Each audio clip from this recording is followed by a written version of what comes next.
వినిపిస్తున్నాను. జై తెలంగాణ. అందరికీ నమస్కారం. ఇవాళ గౌరవనీయులు తెలంగాణ అసెంబ్లీ శాసన సభాపతి గారు, స్పీకర్ గారు అయినటువంటి గడ్డం ప్రసాద్ కుమార్ గారిని కలిసి ఒక వినతి పత్రం ఇవ్వడం జరిగింది. తెలంగాణ జాగృతి అనేటటువంటి సంస్థ పెట్టినప్పటి నుండి తెలంగాణ జాగృతి భారత్ జాగృతిగా పరిణామం చెందేంత వరకు కూడా మేము చేపట్టినటువంటి ప్రతి ఒక్క కార్యక్రమం విజయవంతంగా పూర్తి చేయగలిగినాం. మొట్టమొదటి డిమాండ్ తెలంగాణ ప్రజల పండుగ బతుకమ్మ పండుగను రాష్ట్ర పండుగ హోదా ఇవ్వాలని ఉమ్మడి ఆంధ్రప్రదేశ్లోనే డిమాండ్ చేసి ఉమ్మడి ఆంధ్రప్రదేశ్లోనే బతుకమ్మ పండుగకి రాష్ట్ర పండుగ హోదాను సాధించుకోగలిగినాం. ఆ తర్వాత తెలంగాణ ఉద్యమ సందర్భంలో బాబాసాహెబ్ అంబేద్కర్ గారి విగ్రహాన్ని అసెంబ్లీలో పెట్టాలని చెప్పి అలుపెరగని పోరాటం చేసి ఉమ్మడి ఆంధ్రప్రదేశ్లో ఆనాడు కిరణ్ కుమార్ రెడ్డి గారు ముఖ్యమంత్రిగా ఉన్నటువంటి సమయంలో ఆంధ్రప్రదేశ్ ఉమ్మడి అసెంబ్లీలో అంబేద్కర్ గారి విగ్రహాన్ని ప్రతిష్ఠించుకోగలిగినాం. అట్లానే నిన్నగాక మొన్న కేంద్రంలో ఉన్నటువంటి భారతీయ జనతా పార్టీ ప్రభుత్వం మీద యుద్ధం చేసి మరి మహిళా బిల్లు యొక్క ఆవశ్యకతను ఢిల్లీ స్థావరంగా ఉద్యమం చేసి యావత్ భారతదేశంలో మళ్లీ ఒకసారి చర్చకు తీసుకొచ్చి తద్వారా మహిళా బిల్లును సాధించుకోవడంలో భారత్ జాగృతి పాత్ర గణనీయంగా ఉందనేటటువంటి అంశాలను ప్రజలందరికీ మరొకసారి ధ్యానంలోకి తీసుకొస్తూ గుర్తు చేస్తూ మరి ఇవాళ భారతదేశంలో ఉన్నటువంటి రాజకీయ పరిస్థితులు, ఇవాళ భారతదేశంలో జరుగుతున్నటువంటి చర్చ, ఇవన్నిటి సందర్భంలో భారతదేశంలో అత్యధిక జనాభా కలిగినటువంటి బలహీన వర్గాల సమూహానికి తగిన రాజకీయ ప్రాతినిధ్యం రావాలనేటువంటి చర్చ సర్వత్రా కొనసాగుతున్నది.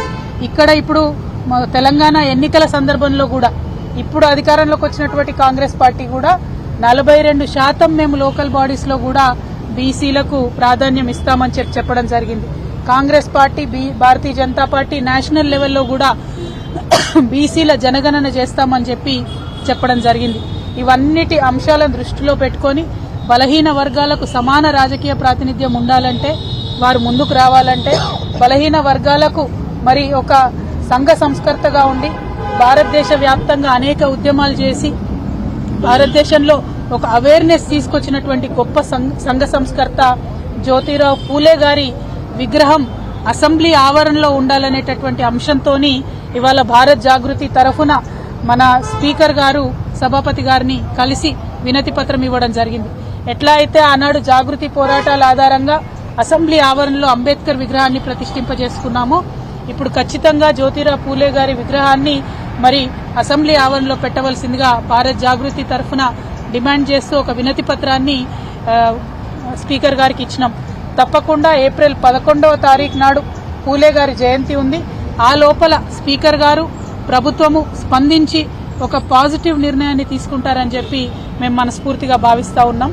ఎందుకంటే అటువంటి సమతామూర్తులను, అటువంటి సమానతత్వాన్ని ప్రబోధించినటువంటి మహనీయులను నిరంతరం అసెంబ్లీకి వెళ్లేటటువంటి వాళ్ళు చూసినట్టయితే చట్టసభల్లో గాని, చట్టాలు చేయడంలో గాని, ప్రజలకు న్యాయం కల్పించడంలో గాని వారికి ఒక స్ఫూర్తి ప్రదాతగా ఉంటారు. కాబట్టి ఖచ్చితంగా జ్యోతిబా పూలే గారి విగ్రహాన్ని ఏప్రిల్ 11వ తారీఖు లోపల ఈ ప్రభుత్వం ఒక పాజిటివ్ నిర్ణయం తీసుకుని ప్రతిష్ఠించడానికి నిర్ణయం తీసుకుంటుందని చెప్పి నేను మనస్ఫూర్తిగా భావిస్తూ ఈ రోజు కార్యాచరణ ప్రారంభించినాం.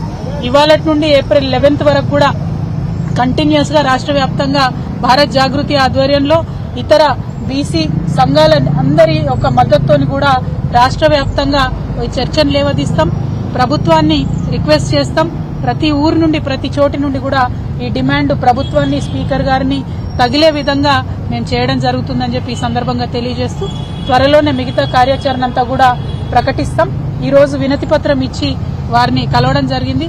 స్పీకర్ గారు కొద్దిగా ఆరోగ్యం కూడా బాగాలేకపోతే పరామర్శించడం కూడా జరిగింది. వారు త్వరగా కోలుకోవాలని, మరి జ్యోతిబా పూలే గారి విగ్రహం అసెంబ్లీలో నెలకొల్పడం మీద పాజిటివ్ నిర్ణయం వారు త్వరగా తీసుకోవాలని చెప్పి కోరుకుంటా ఉన్నాను. Thank you. జై తెలంగాణ.